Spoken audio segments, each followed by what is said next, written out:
গুৱাহাটীৰ ভোগেশ্বৰী ফুকন ইনডোৰ ষ্টেডিয়ামত আজিৰে পৰা প্ৰথমবাৰৰ বাবে 3দিনীয়াকৈ অনুষ্ঠিত হৈছে হেণ্ড টু হেণ্ড ফাইটিং স্পৰ্টছৰ প্ৰশিক্ষণ।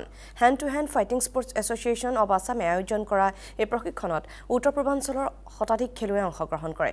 অনুষ্ঠানত উপস্থিত থাকে আৰক্ষী মহাপৰিদৰ্শক পাৰ্থ সাৰথী মহন্ত, সাঁতোৰবিদ এলভিছ আলী হাজৰিকা প্ৰমুখ্যে ৰাজ্যৰ বাহিৰৰ বহু খেলুৱৈ আৰু প্ৰশিক্ষক। এই প্ৰশিক্ষণৰ দ্বাৰা যুৱ প্ৰজন্মৰ আত্মৰক্ষাৰ কৌশল বৃদ্ধি কৰাই লক্ষ্য বুলি পাৰ্থ সাৰথী মহন্তই উল্লেখ কৰে।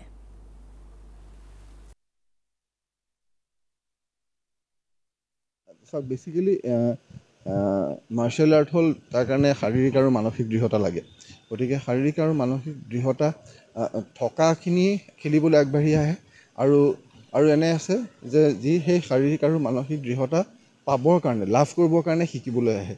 গতিকে প্ৰত্যেকে এই মাৰ্শাল আৰ্ট শিকিবলৈ অহা কাৰণ বেলেগ বেলেগ হয়। গতিকে আমি যি ধৰণৰ কাৰণ লৈ যি কাৰণতে নহওক যিয়ে শিকিবলৈ আহে তেওঁলোকে যাতে মাৰ্শাল আৰ্ট এই কলা শিকিব পাৰে সেই ব্যৱস্থা আমি ইয়াত কৰিব লাগিব।